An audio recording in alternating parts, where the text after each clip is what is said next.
So, one of my uncle, he's a guy who gets angry all the time. I don't have my parents, both my parents are not there with me. My mother died, and my father had left me and gone with another lady, got married to another lady. This is the uncle with whom I'm growing up. Yes, they take care of me, but because of his anger issues, from the time I was just about 8 years old, now I'm about 22, even till today, for anything and everything, he raises his hands and he beats me up.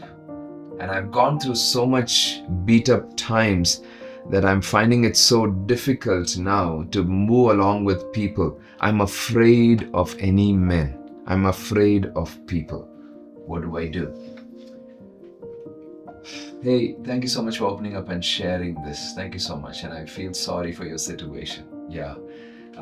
I'm grateful that at least somebody is there. I'm sure your aunt is there, to help you out and things like that. But with your uncle's anger issues, where you're becoming a victim because of what is happening, I'll give you three very important, temporary solutions. These are not long term. You may have to get help from a counselor, somebody who can help you, mentor you, and deal with it, understanding your situation. I don't know your situations, just the question that has come in, and I'm answering a temporary 3-point reference.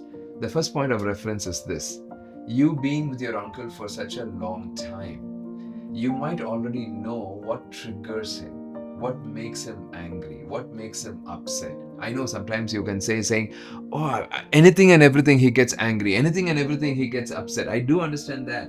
But now that you are older, maybe you're a young boy, yes, I understand that. But now that you're older, you might know what that triggers are. See that you're careful not to trigger some of those points. Just be careful. Just be careful that you don't trigger some of those points. That's the first thing. You may have to process, not sit there and all the time saying, he immediately get angry, immediately get upset. For everything, he'll get upset. Now, learn to process it. Learn to process it. That's a temporary 3-point reference that I'm giving you. Okay. The second very important point is this. One is you are careful, you know what the triggers are and things like that. The second is this: see how you can be tactful. What is tactful?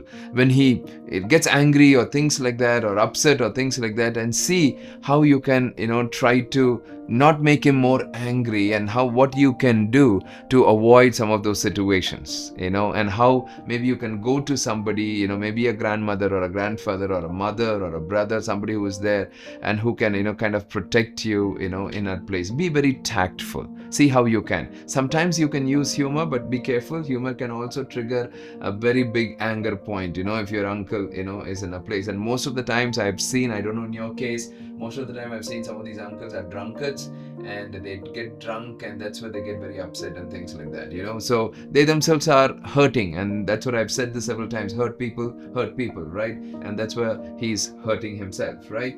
That's the second point. Be very tactful of it.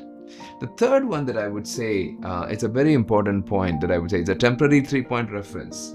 The first thing that I said is, I want you to understand what the triggers are, what triggers him and all of that. The second point that I said is, be very tactful, how you can negotiate and things like that. The third very important point is this. The very important point is this.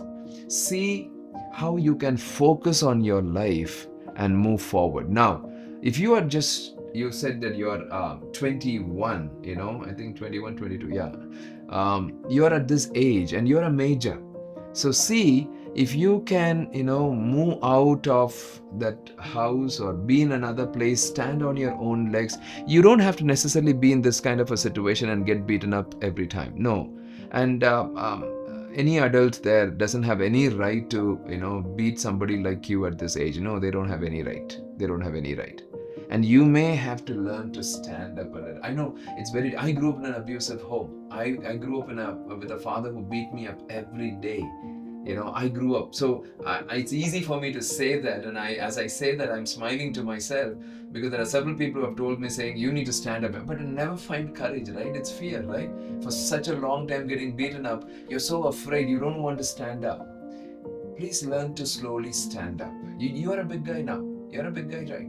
right? So learn to stand up and see how you can probably make some decisions, maybe get a job somewhere, get somebody to help you, and see how you can move out. And I'm not saying you can trust others. Sometimes it'll be from the hot pan into the fire. So that kind of situations you should not get caught up, but be wise to see how you can move away. You're a major now. Be strong. Be strong. You can't lose your life. You can't lose your life. And because of this, you're now saying that I'm afraid of everybody. Yeah, I do understand that, but not everybody are like that, right? So don't generalize things. See how you can stand up for your life, and see how you can protect your life, and see how you can move. You don't have to sit there and get beaten up like this. No, you don't have to. That's not your destiny. No, that's not. So there'll be a lot more things. You can talk to a counselor. They can help you out very specifically. But these are my 3-point reference immediately to share about this, be in a place of how you can stand up. Thank you so much for sending some of these questions. Teenagers, young people, askgeorgeuncle@gmail.com or children.teens@gmail.com. Feel free to send your questions on WhatsApp, on Instagram, on Facebook. Would love to answer.